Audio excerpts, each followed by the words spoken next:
La ilaha illallah dianggap anti NKRI. Masa kalimat tiada Tuhan selain Allah kita takut?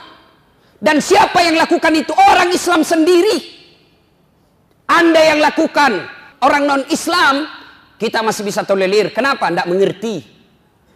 Islam sendiri, solatnya selalu mengucapkan la ilaha illallah, tapi takut dengan kalimat Allah, takut kalimat tauhid. Gimana caranya?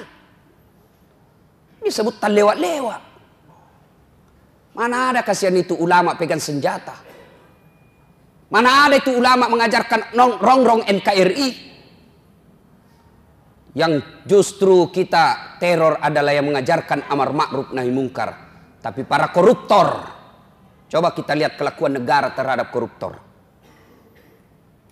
Saudi Arabia, koruptornya pancung, potong tangannya, potong kepalanya. Di Indonesia apa yang terjadi? Koruptor potong masa tahanan. Ini kan keterlaluan namanya. Tan lewat-lewat mako. Marah Allah. Dan yang keempat, mereka berbuat zalim secara terang-terangan. Mereka berbuat dosa secara terang-terangan. Sekarang dosa sudah tidak dianggap lagi sesuatu malu. Beberapa kali saya masuk warung kopi. Karena ajak teman saya ngajak. Oke lah, nanti dibilang Ki sombong kalau diajak tidak datang. Saya datang, miris hati saya. Kok ada Bugis Makassar, budaya kita siri, budaya kita Matandre siri. Kok ada perempuan tidak malu-malunya merokok di depan umum. Yang membuat saya miris, merokok di depan umum karena dia pakai jilbab.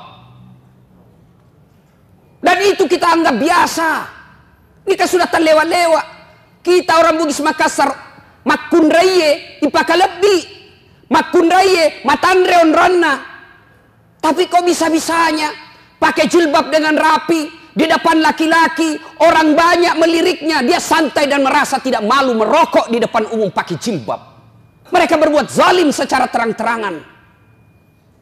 Belum lagi pembuat dosa, dosa zina secara terang-terangan. Mereka secara terang-terangan membuat komunitas. Tidak malu dideklarasikan dirinya. Riolo makadete sama siri kok mapigau salah. Sekarang apa dia bilang? Biasa nih.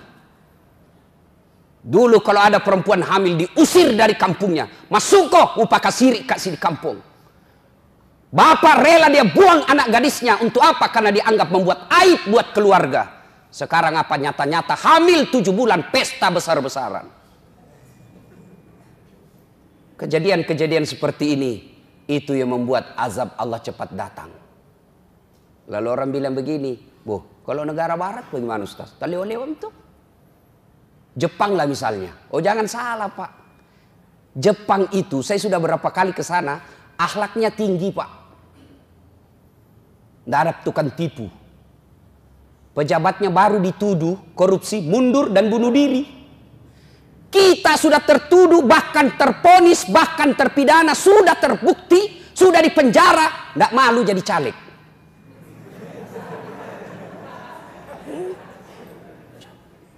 Apalagi kita lihat negara kita, bandingkan negara Eropa, barangkali yang banyak dosanya dibanding Indonesia. Oh jangan salah Pak, mereka banyak dosanya tapi cerdas. Punya teknologi yang bisa mengantisipasi bencana alam. Beberapa saat yang lalu ketika terjadi angin taifun di Jepang, saya ada di sana Pak. Saya mau khotbah Jumat di sana. Mereka tidak panik. Kenapa? Mereka punya teknologi. Sebelum terjadi, 24 jam sebelum terjadi, di handphonenya sudah dia tahu angin itu sudah di sini sekarang. Lagi sekian jam sampai di lokasi kita. Apa di Indonesia? Sejak 2012, ternyata alat pencatat deteksi dini tsunami sudah rusak. Sejak 2012 baru Pina kasih tahu Ki. Kalau begini negara kita, jangan salah. Nauzubillah min zalik. Mudah-mudahan kejadian di Palu, Donggala, Sigi menjadi pelajaran buat kita semua. Merugi orang yang diberikan teguran oleh Allah, lalu tidak mengambil iktibar pelajaran dari itu. Ya kau yalenno paringarseng, yalenno paringereng. Kau sudah ditegur, lalu kau tidak ingat juga. Inna azabi lazadid. Sesungguhnya azabku sangat pedih. Bencana alam ini sesungguhnya ada 3 sifatnya. 1, ujian. 2, teguran. 3, hukuman. Apa bedanya Ustadz? Tergantung siapa yang ditimpa. Apabila orang beriman, orang baik, hancur rumahnya, meninggal istrinya, maka sesungguhnya orang alim itu kena ujian. Namanya ujian mau naik pangkat, namanya ujian mau naik kelas. Anak-anak mahasiswa kalau mau jadi sarjana tentu nulis skripsi berat. Kenapa? Anda mau mendapat gelar sarjana. Ujian. Yang kedua, teguran. Siapa mereka yang ditegur? Orang baik yang berbuat salah.